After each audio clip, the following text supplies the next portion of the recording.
Hello friends, welcome to radix.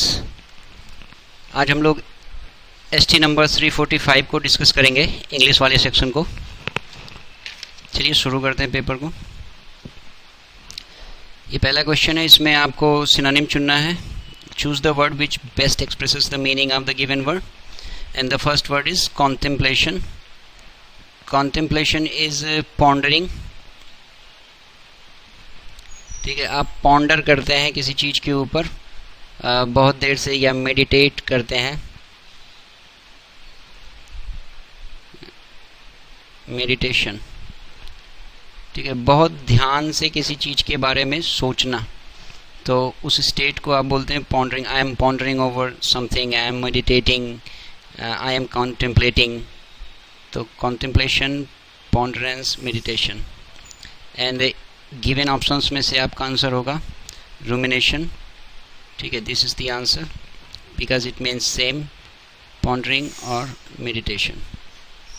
ठीक है, किसी चीज़ को एनालाइज, गहन चिंतन करना, हिंदी में आप इसको बोल सकते हैं गहन चिंतन किसी चीज़ के विषय में।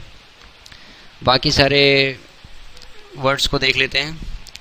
इर्रिवरेंस, इसका मीनिंग होता है, ये देखिए, रिवरेंस, और रिवरेंस मतलब होता है प्रशंसा, और इर्रिवरेंस, तो इर्रिवरेंस का मतलब हो जाएगा अपमान। ठीक है, इर्रिवरेंस इज इक्वल टू इंसल्ट, किसी को अपमान करना। ये रिवरेंस का उल्टा है। यार्ड स्टिक, इसको ध्यान से देखिएगा, इसका स्टिक से कोई लेना देना नहीं है और यार्ड से भी नहीं लेना देना है, लेकिन ये यार्ड स्टिक वर्ड बना है मापने के लिए। आप यार्ड को मापने के लिए स्टिक का इस्तेमाल करते हैं, उससे आप इसकी मीनिंग को डिराइव कर सकते हैं। ये आपका पैमाना, स्टैंडर्ड, ठीक है, स्टैंडर्ड या पैमाना। क्राइटेरिया सुने होंगे आप, तो क्राइटेरिया का सिंगुलर फॉर्म क्राइटेरियन आप इस्तेमाल करिए। So this is the meaning of this word, yardstick. And the next word is erroneous. Error से बना है ये, तो errorful, errorsome, ऐसा करके इसका मीनिंग आएगा, इनकरेक्ट या faulty. Next word is moments.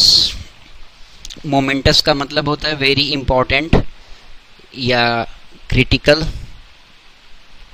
Crucial,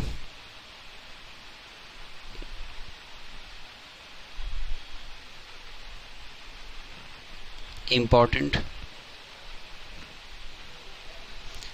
और गिवन ऑप्शंस में से अगर आपको इसका सिनोनिम चुनना होगा तो obviously your answer will be significant, सार्थक, इम्पॉर्टेंट, जरूरी। डेक्सटेरिटी आपका कैसे बना है उसको देख लेते हैं। ये डेक्स्टर रूट से बना है, and dexter is a Latin root, और इंग्लिश में इसका मतलब होता है, मतलब डेक्स्टर लैटिन में राइट हैंड को बोलते हैं। एंड डेक्सटेरिटी, दक्षता, कुशलता। ठीक है, दूसरा वर्ड जो बनता है इसी से वो डेक्स्टरस होता है।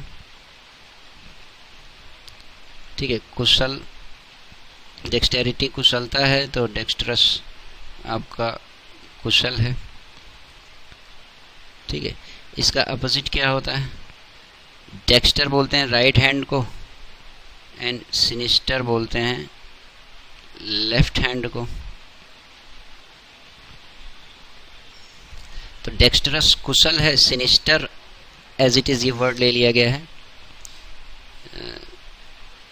Sinister is equal to something which is very bad, not good, negative sense में आता है ये। और गॉश या क्लम्सी, ये इसका सिनोनिम हो जाएगा सिनिस्टर का। तो डेक्सटेरिटी हो गया। इल्यूड होता है चकमा देकर निकलना। ठीक है, इवेड, चालाकी से बच निकलना, तो escape. To escape a situation, to escape scene, आपने एल्यूट कर दिया यानी आप चकमा देकर निकल गए। And menace, Dennis the Menace, खूब फेमस डायलॉग है, एक कार्टून आता था डेनिस द मेनिस, और ये वही लिखा है, इसको मीनास ना पढ़ें, ये मेनिस पढ़ा जाता है, और इसका मतलब होता है परेशानी। जो डेनिस जो था कैरेक्टर, वो परेशानी का सबब था, परेशानी का जीता जागता मूर्ति था, तो इसीलिए उस सीरियल का नाम ही पड़ा था डेनिस द मेनिस। परेशानी या फिर खतरा, danger, this will be it's synonym. यहाँ पे आपको अपोजिट बताना है, word which is most opposite in meaning, and the first word is impromptu. तो पहले तो इम्प्रॉम्प्टू की मीनिंग देखिए, impromptu is equal two of hand या फिर एक्सटेम्पोर। ठीक है, एक्सटेम्पोर और ऑफ हैंड दोनों का मतलब होता है बिना किसी पूर्व तैयारी का। तो आप कभी कभी एक्सटेम्पोर भाषण देते हैं, ठीक है, एक्सटेम्पोर भाषण ऐसा होता है कि आपको पहले से टॉपिक नहीं पता रहता है। आप स्कूल या कॉलेज में एक्सटेम्पोर का कंपटीशन भी कभी कभार ऑर्गेनाइज किया जाता है। अचानक से आपको एक टॉपिक दिया जाएगा और आपको उसके ऊपर कुछ 2, 4, 5 मिनट 10 मिनट बोलना रहता है। ऐसी स्पीच को आप बोलते हैं extempore, because you have not prepared the topic, पहले नहीं तैयार किया है।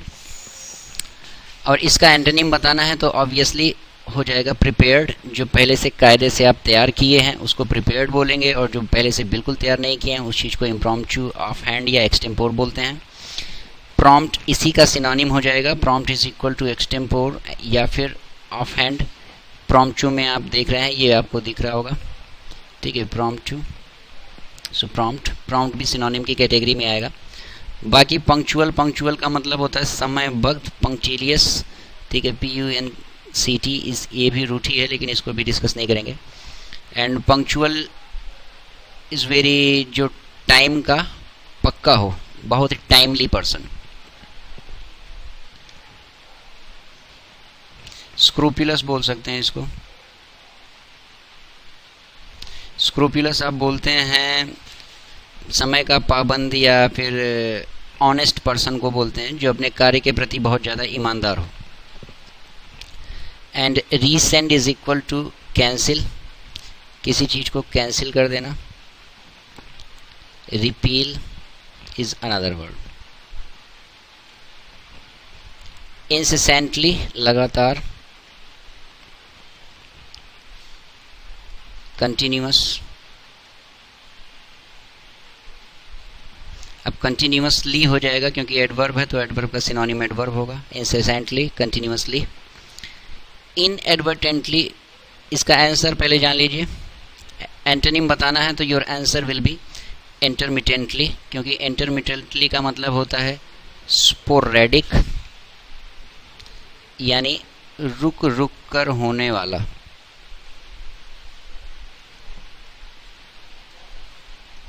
ठीक है, अब देखिए 2 सेंटेंस लिखता हूँ, दोनों में आप इन दोनों वर्ड्स की मीनिंग को कायदे से समझ सकते हैं। It has since morning it has been raining.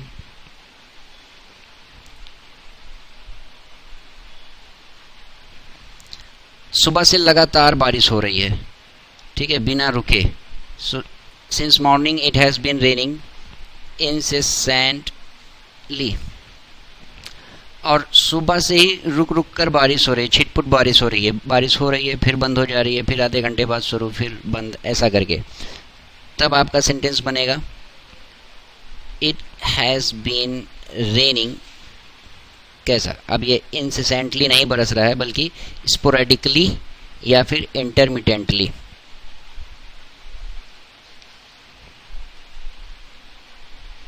ठीक, बाकी बचे वर्ड्स को एनालाइज कर लेते हैं। एवारिस मतलब होता है लालच, और एवरिशियसली, इसी लालच को एडवर्ब बना दिया गया है। तो लालच से क्या, लालच पूर्वक, ठीक है, एडवर्ब में ये आपका हो जाएगा लालच पूर्वक। कैसे किया? एवरिशियसली किया। एवरिस इज लालच। तो greedily will be your synonym. Continuously ये तो incessantly का आंसर हो गया, सिनोनिम हो गया. एंड inadvertently मतलब अनजाने में, ठीक है. जैसे कि they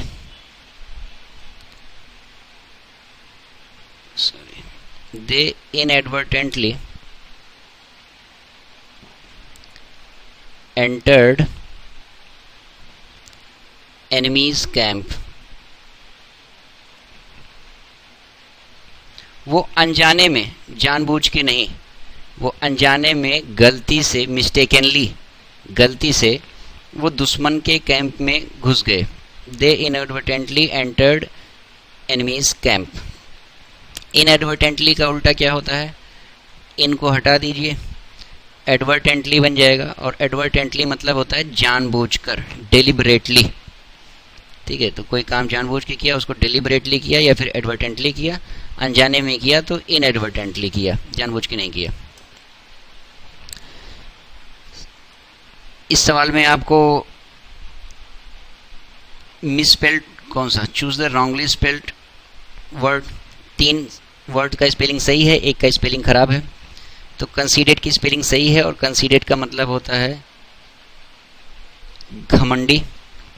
ठीक है, एरोगेंट बोल सकते हैं.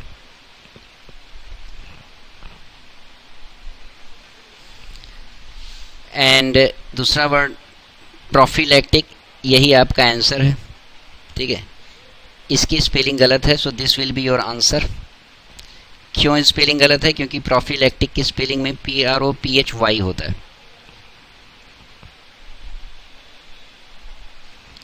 और प्रोफिलैक्टिक अगर कोई चीज़ है, ये दवाएं होती हैं प्रोफिलैक्टिव, तो प्रिवेंटिव. एंटीबायोटिक वगैरह टाइप का आप खा लेते हैं पहले से ही, ताकि आपको फलाना बीमारी हो ना, ठीक है, आप उसको रोक सकें. तो प्रिवेंटिव या प्रोटेक्टिव, ऐसा करके इसका सेंस निकलेगा. तो प्रोफिलैक्टिक मेजर्स, ठीक है, तो प्रोफिलैक्टिक मेजर्स यानी प्रिवेंटिव मेजर्स. आप प्रोफिलैक्टिक डिसीजन कोई लेते हैं तो वो डिसीजन आप इसलिए लेते हैं कि आगे चल के कुछ दिक्कत या खतरा ना आए.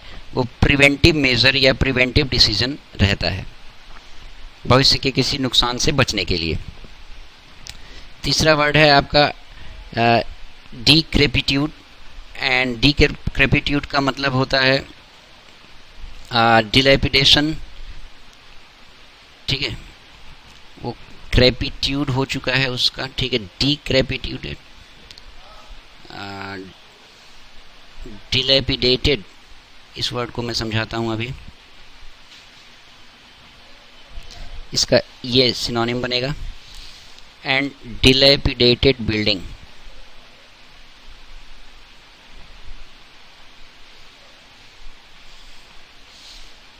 का मतलब हो गया जर्जर भवन.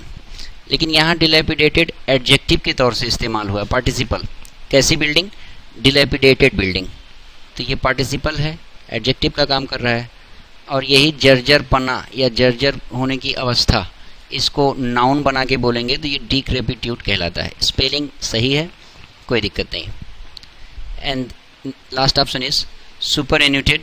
एंड सुपर एन्यूटेड का भी मतलब यही होता है जो डिक्रेपिट्यूड का मतलब होता है, बहुत ज़्यादा पुराना.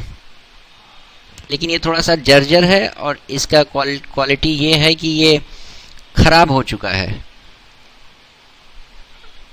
मतलब वो थोड़ा सा जर्जर समझते होंगे आप, on the verge of falling. ठीक है, बस वो कभी भी गिर सकता है, एकदम जर्जर हो चुका है. ये जरूरी नहीं कि जर्जर हो चुका हो, लेकिन ये पुराना बहुत हो चुका है, ऑब्सोलीट. ठीक है, उसी को आप बोलते हैं सुपर एन्यूटेड. इसमें भी एक रूट है. ठीक है, उस रूट को थोड़ा सा समझना अगर आप चाहें तो समझ भी सकते हैं. एनुअल मतलब होता है वार्षिक. ठीक है, तो ये ANN या ENN, ये जो रूट आता है ये टाइम या ईयर के सेंस में आता है. एंड सुपर एन्यूटेड, ठीक है, एन्यूटेड नहीं है, टाइम, ईयर, साल, और सुपर यानी कई सारा, ऊपर, तो जो कई साल के ऊपर का हो चुका है वो सुपर एन्यूटेड हो चुका है। ये साल, ये ऊपर, कई साल के ऊपर का हो गया यानी कई साल पुराना हो गया, ऑब्सोलीट हो गया, सुपर एन्यूटेड हो गया। फिर ये सेंटेंसेस हैं, इनमें से आपको एरर को स्पॉट करना है, कौन सा हिस्सा खराब है। So the agitation by the municipal employees is snowballing under a crisis for the city, ठीक है। द एजिटेशन, ठीक है, एजिटेशन इज गुस्सा, गुस्सा बाई म्यूनिसिपल एम्प्लॉइज, ठीक है, म्यूनिसिपल नगर पालिका वगैरह को बोलते हैं, म्यूनिसिपैलिटी नगर पालिका। तो एजिटेशन बाय म्यूनिसिपल एम्प्लॉइज, इज भी सही है क्योंकि इज किसके लिए आ रहा है, एजिटेशन के लिए आ रहा है। इज वर्ब ओके है, एजिटेशन के साथ आ रहा है। इज क्या कर रहा है वो, ये आपका एक्शन हो गया, snowballing under a crisis for the city. तो स्नोबॉलिंग के बाद जो प्रेपोजिशन लगा है वो अंडर नहीं आएगा, इनटू आएगा। अब इस टाइप के सेंटेंसेस बहुत ज़्यादा ट्रिकी हो जाते हैं अनलेस कि यू नो कि स्नोबॉलिंग इनटू समथिंग होता है, ठीक है, स्नोबॉलिंग अंडर समथिंग नहीं होता है। स्नोबॉलिंग अंडर, सॉरी अंडर तो आएगा नहीं, गलत है, snowballing into a crisis for the city. Next, teachers who figured this out believe the problem में एक्सटेंडेड टू अदर सब्जेक्ट्स। इसमें देखते हैं एरर क्या है। Teachers who figured this out, यहाँ तक कोई दिक्कत नहीं है क्योंकि टीचर्स है तो हु ही आएगा। बिलीव, बिलीव भी सही है क्योंकि ये प्लूरल वर्ब आया है। क्यों आया है, क्योंकि टीचर्स है, प्लूरल नाउन है, तो प्लूरल नाउन है तो वर्ब भी प्लूरल ही आएगा। Teachers who figured this out believe the problem में, उन्हें लगता है, वो उनको पूरा विश्वास है कि प्रॉब्लम में, ठीक है, एक्सटेंडेड टू अदर सब्जेक्ट्स, ठीक है। इसको कैसे सही करेंगे, मे के बाद कभी भी वर्ब की सेकेंड या थर्ड फॉर्म नहीं आती है, किसी भी मॉडल ऑक्सिलरी के बाद आपकी वर्ब की फर्स्ट फॉर्म ही आएगी। May extend to other subjects. Next, officials in Las Vegas are harnessing the power of the sunlight to the city's iconic welcome sign, ठीक है। दिस वन इज ट्रिकी, इसको 2-3 बार पढ़ेंगे तब आपको बात समझ में आएगी, हो सकता है। कौन, ऑफिशियल्स इन लॉस वेगस क्या कर रहे हैं, आर हार्नेसिंग, उसका फायदा उठा रहे हैं, उसको डेवलप कर रहे हैं, किसको, the power of sun, power of sun को। ये हार्नेसिंग की अगर मीनिंग समझ में आएगा तो ये सेंटेंस जल्दी समझ में आ जाएगा कि ऑफिशियल्स इन लास वेगस क्या कर रहे हैं, दे आर हार्नेसिंग, क्या, they are harnessing the power of the sun, किस लिए, यहां पे रुक जाना है, they are harnessing the power of the sun, वो सन की पावर को हार्नेस कर रहे हैं, किस लिए, to light the city's iconic welcome sign. तो ये जो लाइट टू लिखा है ये होगा टू लाइट। ऐसा ब्रेक करके सेंटेंस को पढ़ेंगे तो समझना आसान हो जाएगा, अदरवाइज ये ट्रिकी क्यों है, इसके ट्रिकी होने का रीजन है कि officials in Las Vegas are harnessing the power of sunlight. अब पावर ऑफ सनलाइट नहीं लिखा है, ठीक है, power of sun, power of sun किस लिए, टू लाइट, उसको लाइट करने के लिए सिटी के आइकॉनिक वेलकम साइन को, कोई होगा शहर का उनका वेलकम साइन की वेलकम टू लास वेगस, और उसको इल्यूमिनेट करने के लिए, जलाने के लिए उनको बहुत सारे पावर की आवश्यकता पड़ती होगी, तो वो क्या कर रहे हैं, उसको इल्यूमिनेट करने के लिए पावर ऑफ सन को इस्तेमाल कर रहे हैं, ठीक है। यहाँ पावर ऑफ सनलाइट को इस्तेमाल कर रहे हैं, नहीं, वो थोड़ा सेंस नहीं निकल के आ रहा है, इसलिए सही करना पड़ेगा। पावर ऑफ सन को वो हार्नेस कर रहे हैं, किस लिए, to light the city's iconic welcome sign. तो यहां पे बात थोड़ी सी समझ में आ गई होगी।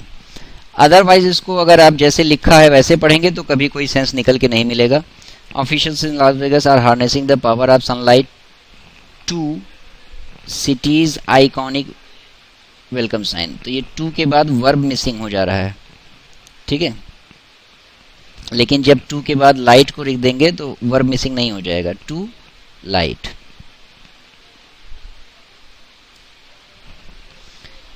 यहां पे आपको ब्लैंक फिल करना है, ठीक है, आइए करते हैं। A student is unlikely to gain admission to a top level institution. कैसा स्टूडेंट इज अनलाइकली? अनलाइकली मतलब नॉट एक्सपेक्टेड टू।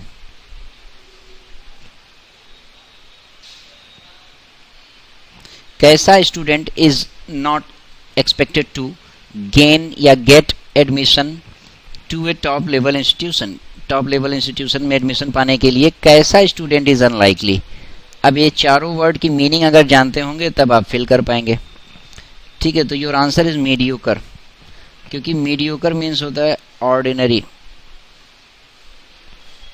साधारण। तो एन ऑर्डिनरी या फिर अमीडियोकर, एक साधारण छात्र जो है ना, is not expected, is not going to gain admission to a top level institution.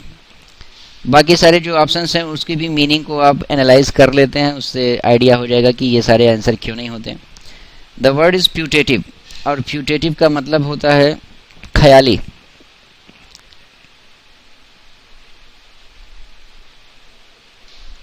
ठीक है, ख्याली हिंदी में बोलेंगे जो बहुत ज़्यादा अज्यूम करे चीज़ों को, ठीक है। तो प्यूटेटिव कल्पित बात, किसी ख्याली बात को आप बोलते हैं putative. And next word is vicarious, and vicarious भी ये प्यूटेटिव से बहुत ज़्यादा मिलता जुलता है, ठीक है। ये वाइकेरियस वर्ड को समझना इतना आसान नहीं है।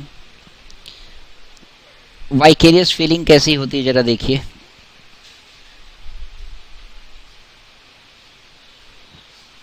फीलिंग या फीलिंग्स कैसी होती हैं? आप मूवी देख रहे होते हैं एंड मूवी में बहुत ही कोई सैड सीन चल रहा है, ठीक है, हीरो हीरोइन की जुदाई चल रही है या फिर कोई ऐसा दुख भरा सीन चल रहा है, और उसे देख के you can feel the pain और आप रोने लगते हैं, ठीक है। या फिर बहुत रोमांटिक सीन चल रहा है और उसको देख के फिर आपको अपने दिन याद आ गए, ठीक है, कुछ अपना हिसाब किताब याद आने लगा। तो ये जो फीलिंग आती है ये वाइकेरियस फीलिंग होती है, सेकेंड हैंड फीलिंग बोल सकते हैं इसको आप, सेकेंड हैंड फीलिंग, ठीक है। Because induced feeling, those feelings are not your real feelings, but you can feel the pain of the actors involved in the scene, or you can feel the joy of the actors involved in the scene। तो चाहे उस joy को feel कर पा रहे हैं या फिर उस pain को feel कर पा रहे हैं, वो दोनों ही टाइप की जो feelings हैं, that feeling is vicarious। and last word is mendacious। mendacious का मतलब होता है pseudo, मिथ्या या झूठ, ठीक है, फेक। फेक के लिए another word is spurious, fake. So spurious, fake, pseudo, mendacious are synonyms. Not real, not true. Next question 85। Either Japanese dishes are or the one I had was a poor example. अब देखिए, कोई ऐसा दिमाग में कोई word आएगा नहीं, options को देखना पड़ेगा तभी आप समझ पाएंगे। इधर जापानीज डिशेज आर डिलीशियस और the one I had was a poor example. तो ये पॉजिटिव वर्ड आके आ रहा है, ठीक है, कि या तो जापानीज डिशेज बहुत ज़्यादा डिलीशियस होती हैं, स्वादिष्ट होती हैं, और या तो the one I had was a poor example, या तो फिर जो मुझे मिला था, जो मैंने खाया था, वो एक पुअर एग्जाम्पल था। तो जब आप डिलीशियस फील करेंगे तो सेंस बन के आएगा नहीं, क्योंकि ये पॉजिटिव वर्ड है और इधर भी आपको उसी की निंदा करनी है। तो this doesn't give the sense. देखिए, ओवररेटेड इज योर आंसर। इधर जापानीज डिशेज आर ओवररेटेड, आपका ये कहना है कि या तो फिर उनको ओवररेट किया गया है और या तो जो मैंने खाया वो ही गलत खा लिया मैंने कुछ, ठीक है। सो इधर the Japanese dishes are overrated, उनको ज़्यादा बढ़ा चढ़ा के तारीफ की गई है, या तो ये सच्चाई है और या तो जो मैंने खा लिया था वही खराब आइटम था। कुल मिला जुला के मैंने जो खाया वो खराब था। अब क्यों खराब था, इसी में से कोई एक कारण होगा। अंडर एस्टिमेटेड अनपॉपुलर सेटिंग बैठेगी नहीं, इधर जैपनीज डिशेज आर अनपॉपुलर और the one I had was a poor example, तो मैच नहीं करेगा सेंस के साथ। और अंडर एस्टिमेटेड भी बिल्कुल मैच नहीं करेगा क्योंकि ये तो ओवररेटेड का उल्टा हो जाता है। So your answer will be overrated. Next sentence, a person who is slow to adapt to a new way of life. ठीक है, तो इसमें क्या है, इसको फिल कर पाना भी आसानी है। कैसे कि अ पर्सन हु इज, जो ऐसा है वो slow to adapt a new way of life होता है। तो इंट्रैक्टेबल है, जो बंदा इंट्रैक्टेबल है, ठीक है, उसको न्यू वे ऑफ लाइफ को अडेप्ट करने में समस्या आती है, वो स्लो होता है। और इंट्रैक्टेबल का मतलब होता है डिफिकल्ट टू चेंज। इसका डेफिनेशन ही दे दिया गया है, बल्कि a person who is slow to adapt to a new way of life is intractable, तो उसी डेफिनेशन को ही दे दिया गया है। और यहाँ पे आपको फिल करना है, your word will be intractable. Someone who is very difficult to change is intractable. बाकी इंसोलेंट मतलब होता है ऑफेंसिव, बदतमीज। वैलिएंट का मतलब होता है योद्धा। तो योद्धा के लिए, योद्धा is slow to adapt to a new way of life, नहीं, वो तो बड़े आराम से कर लेगा। इंसोलेंट की आवश्यकता है नहीं। एंड फ्यूरियस मतलब होता है वेरी एंग्री। सो इन चारों वर्ड्स में से intractable is the exact word which is defining the scene, because intractable is equal to a person who is unable to या who is slow to adapt to a new way of life. idiom phrase है, इनमें इसकी meaning बतानी है सारे phrases की। batten down the hatches is equal to prepare for a trouble। कहने का मतलब कमर कस लेना।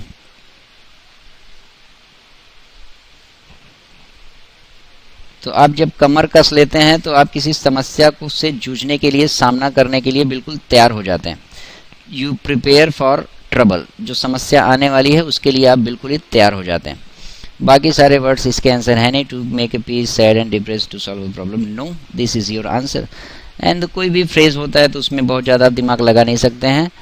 You need to know the phrase, पढ़ा हुआ होना जरूरी होता है, तभी जल्दी आता है। गेस करना is very difficult in case of phrases. Rule the roost, but yes sometimes guess करना आसान भी होता है। रूस्ट मतलब क्या, वो जो मुर्गियों का दरबा होता है, या मुर्गी को आप बोल सकते हैं रूस्टर, ऐसे आया है, रूस्टर इज मुर्गी। तो उसको आप रूल करते हैं, ठीक है, आप उसके ऊपर शासन करते हैं। तो मतलब आप दूसरों को मुर्गियों के जैसे एकदम डील कर लेते हैं, जैसे मुर्गी पाल रखा हो। That means you are in complete control. So this one is your answer. Maintaining anger, being very strict and stubborn, stubborn मतलब होता है जिद्दी। तो ये सारे आपके आंसर नहीं है। साल्ट ऑफ द अर्थ का मतलब होता है एन ऑनेस्ट पर्सन। किधर ऑनेस्ट पर्सन, ठीक है, ये किसी पर्सन के लिए इस्तेमाल करते हैं आप, किसी सिचुएशन या ऐसे बात नहीं बोल सकते। यू कैन से कि he is salt of the earth. नमक हलाल सुने होंगे, नमक हराम नहीं, नमक हलाल का मतलब होता है कि वो ऑनेस्ट है, नमक खाया हुआ है तो काम करेगा। तो वो जो डायलॉग आप सुनते हैं कि साहब मैंने आपका नमक खाया है, वो यही है, sir I am salt of the earth, ठीक है, मैंने आपका नमक खाया है, that means I am very good and honest person. Clumsy मतलब आलसी नहीं, एक्स्ट्राऑर्डिनरी असाधारण नहीं, माइजर मतलब कंजूस और लालची नहीं। सो your answer is D, a very good and honest person. Out of the folder choose word which can substitution, one word substitution का सवाल है। ये पूरा फ्रेज या सेंटेंस को पढ़ना है और इसके लिए एक शब्द को ही चुनना है। और पहला वर्ड आपका क्या दिया, strong concentrated black coffee made under steam pressure. ऐसी कॉफ़ी, ब्लैक कॉफ़ी जो कि बहुत ज़्यादा स्टीम प्रेशर में बनाई जाती है, उसको क्या बोलते हैं? Your answer is espresso. Espresso एक इटालियन वर्ड है, इंग्लिश का वर्ड नहीं है, और कोई इटालियन ड्रिंक होगी, उसी से ये निकल के आया है। तो पिज़्ज़ा, एस्प्रेसो, ये सारे के सारे वर्ड्स आपके इटालियन होते हैं। तो पिज़्ज़ा भी इटली का ही शब्द है, ठीक है। तो espresso is Italian word and it means coffee, a black coffee, a strong coffee. बाकी सैसिएटी, सैसिएट से बना है, इसको देखिएगा। सैसिएट वर्ब है और सैसिएटी नाउन है। तो सैसिएट का मतलब होता है संतुष्ट करना, तृप्त करना, ठीक है। सैसिएट संतुष्ट करना, सैसिएटी संतुष्टि, तृप्ति। ये जो हिंदी मीनिंग लिख रहा हूँ मैं, वो नाउन की लिख रहा हूँ, सैसिएटी की लिख रहा हूँ, सैसिएट की नहीं लिख रहा। सैसिएट की मीनिंग हो जाएगी तृप्त करना, संतुष्ट करना। So nothing can satiate your lust, ठीक है। अब तुम्हारे लस्ट को कोई शांत या तृप्त नहीं कर पाएगा, ऐसा करके इसका मीनिंग हो गया। कोकोआ, कोकोआ वो कोका कोला वाला सुने होंगे, उसी से रिलेटेड है, and obviously it is a drink, ठीक है। Cocoa is a chocolate kind of drink. ये भी फॉरेन वर्ड ही है, इंग्लिश का नहीं है। अ चॉकलेटी ड्रिंक को आप बोलते हैं।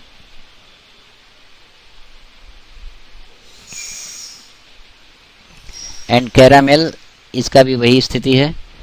कैरामेल भी आप एक खाद्य पदार्थ होता है, उसी को ही बोलते हैं। तो कोकोआ, एस्प्रेसो, कैरामेल सारे के सारे आपके डिशेस होते हैं जिसको आप खाते पीते हैं। And to be precise, caramel will be a heated sugar, ठीक है। चीनी को बहुत ज़्यादा भून दिया जाए, गरम करके ब्राउन कर दिया जाए, और उसको, उससे जो आपका फ्लेवर तैयार होगा, दैट फ्लेवर इज कैरामेल। तो कैरामेल फ्लेवर की खासियत ये होगी कि ये स्वीट होता है, ठीक है। कैरामेल ड्रिंक वगैरह आप किसी कॉफ़ी शॉप वगैरह में बैठे होंगे तो वहाँ देखने को भी मिल जाता है। अब बाइसिकल फॉर 2 और more people, your answer is tandem. बाकी जो ऑप्शंस हैं उनको देख लेते हैं। बैरो, बैरो में बोलते हैं आपका कैरियर, लेकिन ये कैरियर बड़े कैरियर से नहीं, छोटा कैरियर, कोई ठेला, आपने ठेला सुना होगा, तो उसी ठेले वगैरह को आप ये बैरो बोलते हैं। ट्राइसिकल सुन के ही लग रहा है 3 पहिए होते होंगे इसमें, बाइसिकल नहीं है, ये ट्राइसिकल है। और next is toboggan. Toboggan again एक गाड़ी ही होती है आपका, लेकिन ये आपकी एक स्पेशल टाइप की गाड़ी होती है, डिज़ाइन की गई होती है, जिस पे आप स्नो वगैरह पे चलते हैं। तो a vehicle used in snow, ठीक है। इस व्हीकल को आप बोलते हैं टोबोगन। ये जार्गन टाइप के वर्ड्स हैं, अगर आप स्पेशलिस्ट नहीं हैं या टोबोगन कभी आपने देखा या सुना नहीं है तो it is very difficult to know such words, but still SSC में इन्हीं सारे वर्ड्स का काम ही पड़ता है, 1 वर्ड में आपको जानना पड़ेगा। A vehicle on which you ride in snow.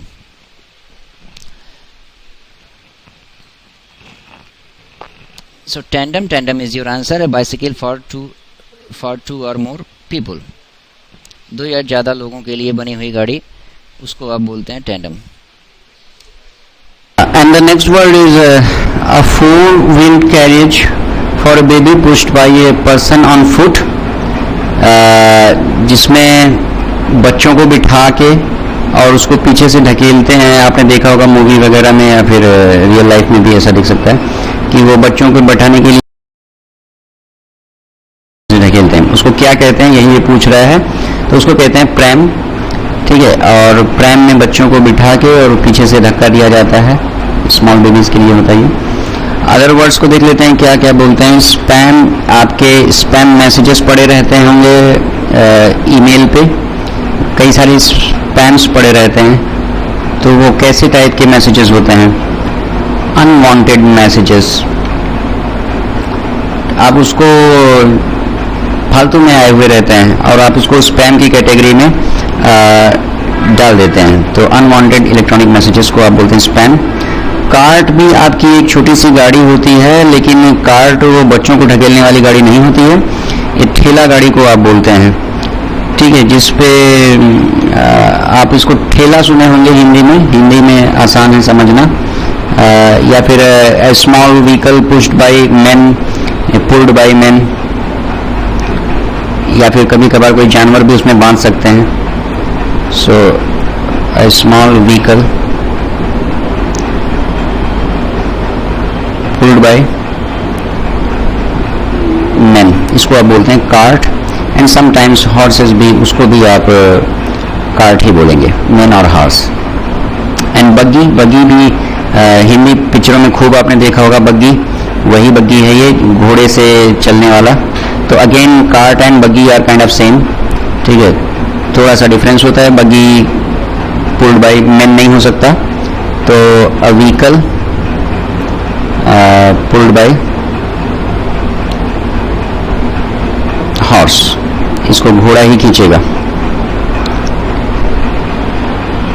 आगे के सेंटेंसेस में आपको सेंटेंस को इंप्रूव करना है। जो अंडरलाइन पार्ट है वो कुछ ना कुछ खराब होने की गुंजाइश है उसमें, और आपको देखना है कि अगर वो खराब है तो इनमें से ए बी सी डी में से कौन सा हिस्सा सही पड़ेगा उसकी जगह पे।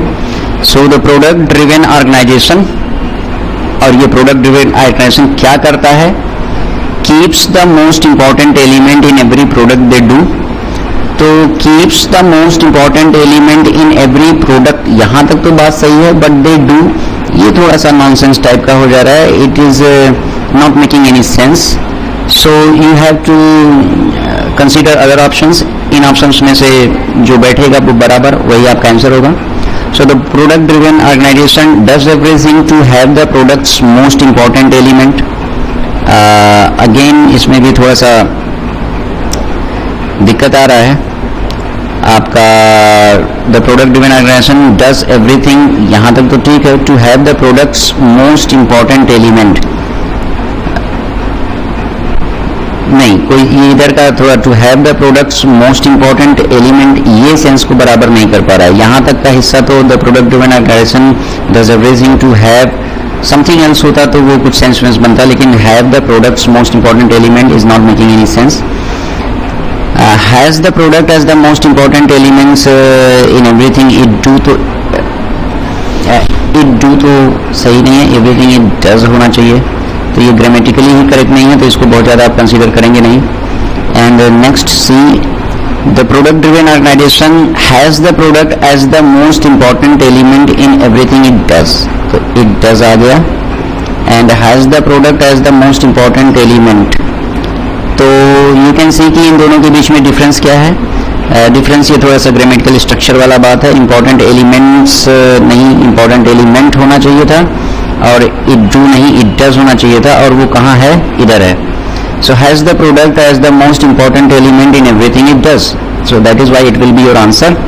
The product driven organization has the product as the most important element in everything it does, यानी कि सेंस निकल के ये आ रहा है इसका कि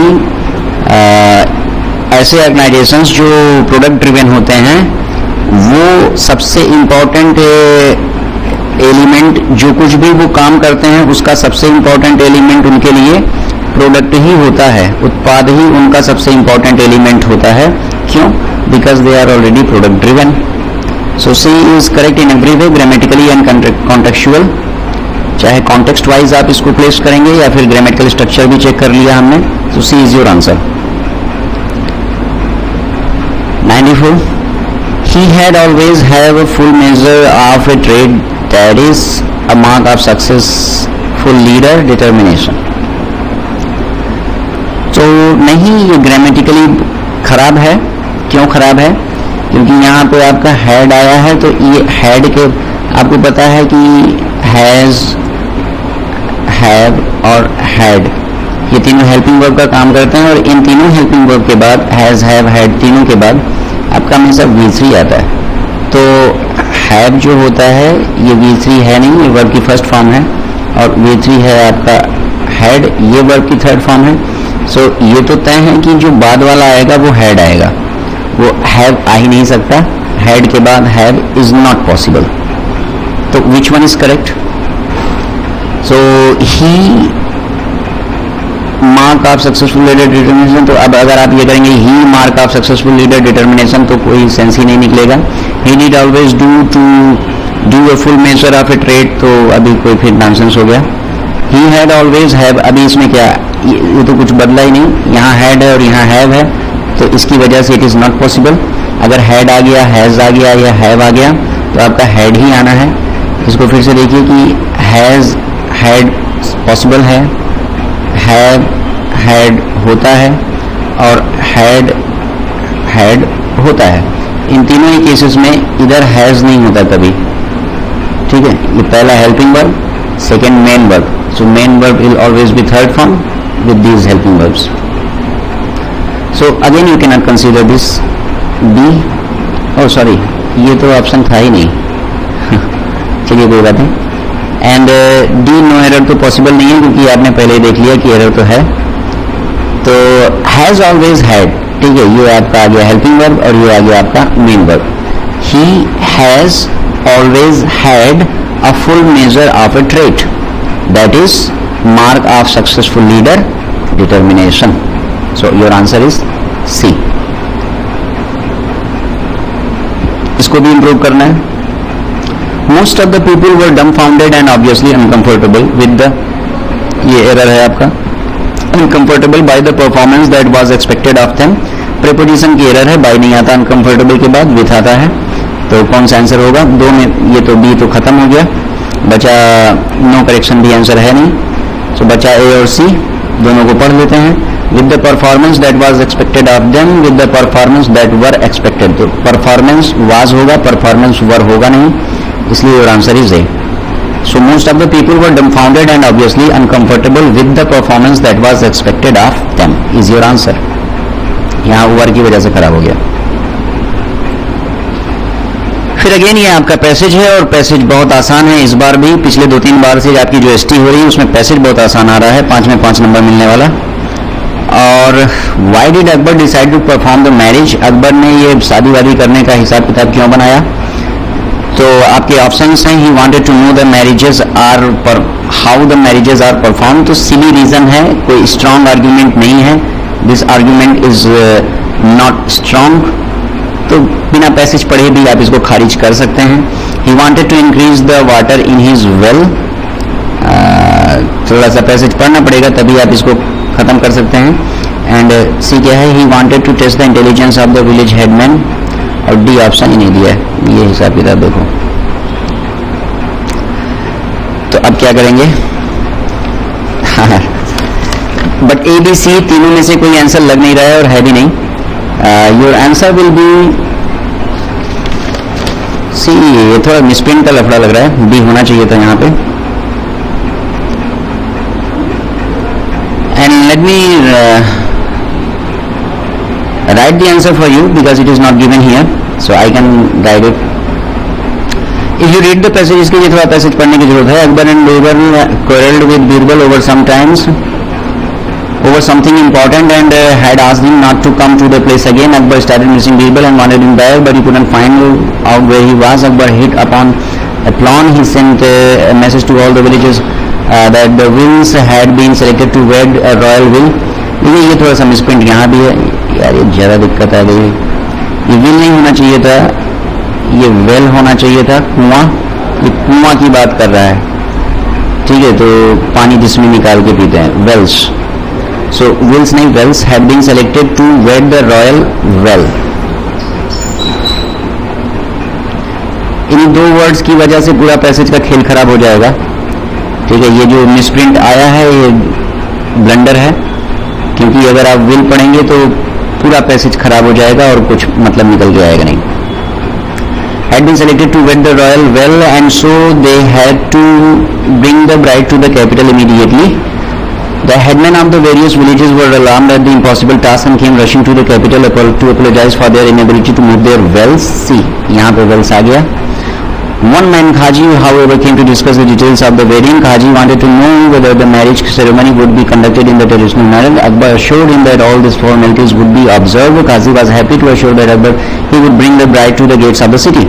Khaji added that according to the tradition, the bridegroom was to meet the bride at the village's gate and take visits. He also asked Akbar when the commitment date from the bridegroom was that they could set out with the bridal party. Akbar was happy to hear all this. He realized that such an intelligent idea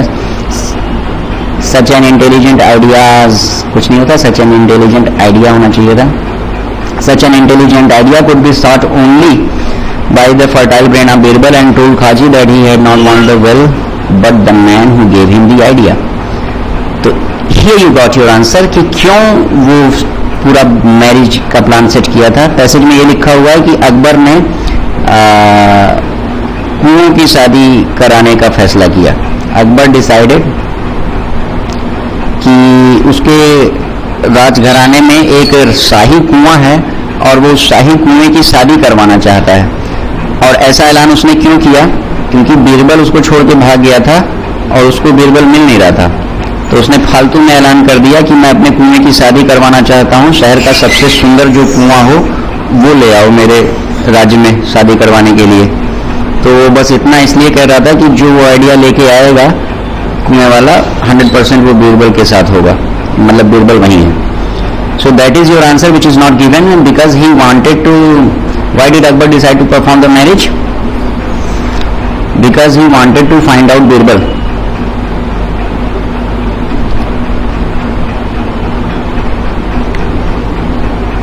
वो बीरबल को अता पता लगाना चाह रहा था कि है किधर ये, और जो आदमी वो कुआं की शादी करवाने के लिए लेके आएगा अपना कुआं, वो बीरबल के अलावा कोई ला नहीं सकता है।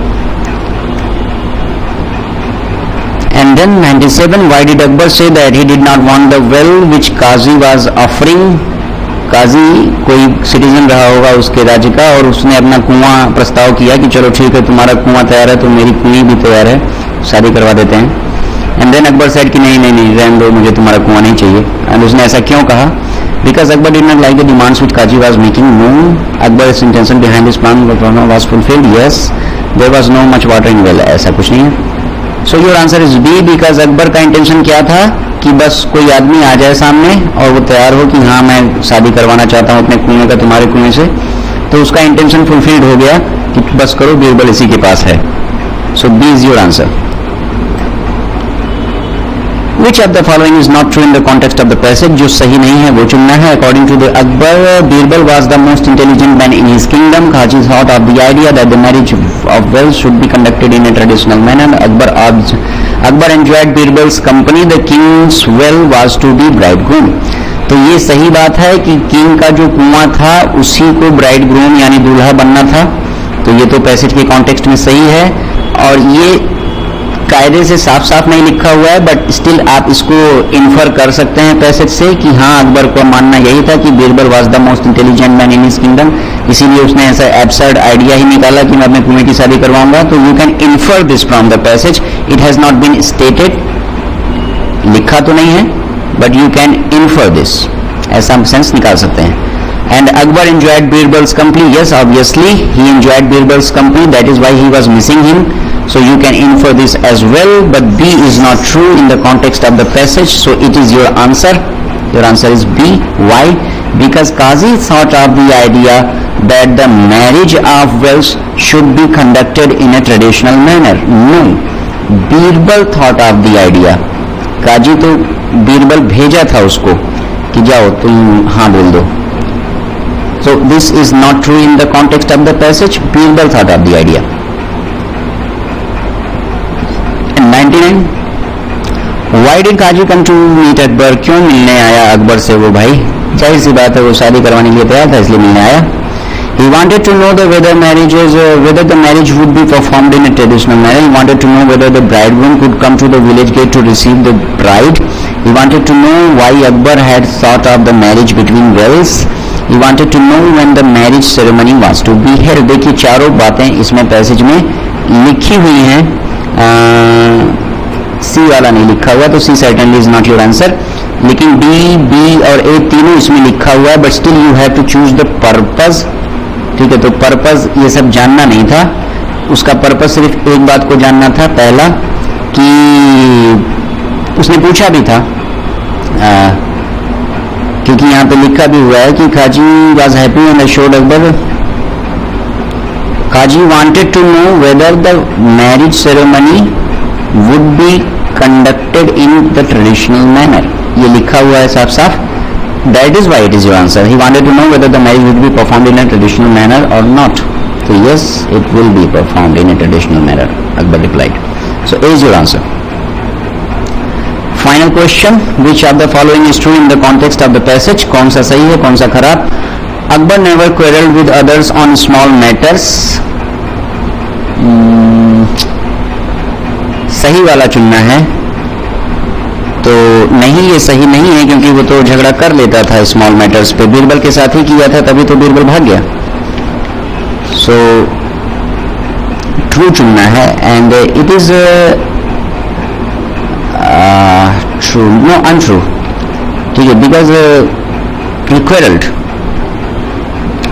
Akbar ordered all the village headmen to find out about Birbal. नहीं, ऐसा कोई ऑर्डर उसने नहीं दिया था, तो it is again not true. उसने ऐसा ऑर्डर देने के बजाय एक ट्रिक निकाला कि शादियों का ऐलान कर दो, कुइयां की शादी का, और बीरबल अपने आप सामने आ जाएगा. Every village headman did not react to Akbar's marriage in the same way, and Kaji was to bring the bridegroom to the village gates. D is certainly not correct, because काजी ने यही ट्रिक निकाली थी कि तुम अपना कुआं लेके आओ पहले हमारे गांव के दरवाजे तक, क्योंकि ये तो ट्रेडिशन है, परंपरा है. और यहीं पे अकबर फंस गया, और यहीं पे उसको पता चल गया कि बस करो, बीरबल इसी के पास है. So C is your answer, and it is obviously true, क्योंकि every other village headman, they got panicked. ठीक है, they got panicked, they were alarmed at the impossible task, but there was one person who was not alarmed, who was not panicked. His name was Qazi. So C is your answer, because not every village headman react to the Akbar's marriage in the same way. It is true. एक ने थोड़ा सा अलग तरीके से react किया था. उसने कहा था ठीक है, okay, yes. So C is your answer. तो ओवरऑल ये पैसेज भी बहुत ही आसान टाइप का था, एंड 5 on 5 इसमें भी आपको स्कोर करना ही चाहिए. And again like every ST, this ST as well was in between moderate. बहुत ज़्यादा टफ, बहुत ज़्यादा इजी, दोनों लेवल का नहीं था. और एसएससी के सारे पेपर ऐसे ही होते हैं. Vocabs were tricky, one word was tricky. तो इसका कोई सोल्यूशन नहीं है. आप पढ़ते रहिए एंड धीरे धीरे धीरे धीरे ये चीज़ें याद हो जाती हैं. और इस वोकैब और वन वर्ड के अलावा rest of the paper was moderate and you can say easy, moderate to easy level. And vocab अगर आता है तो इजी, नहीं आता है तो tough. So that's all from my side today, and I hope that I have been able to explain the intricacies and nuances of this text paper. Thank you very much.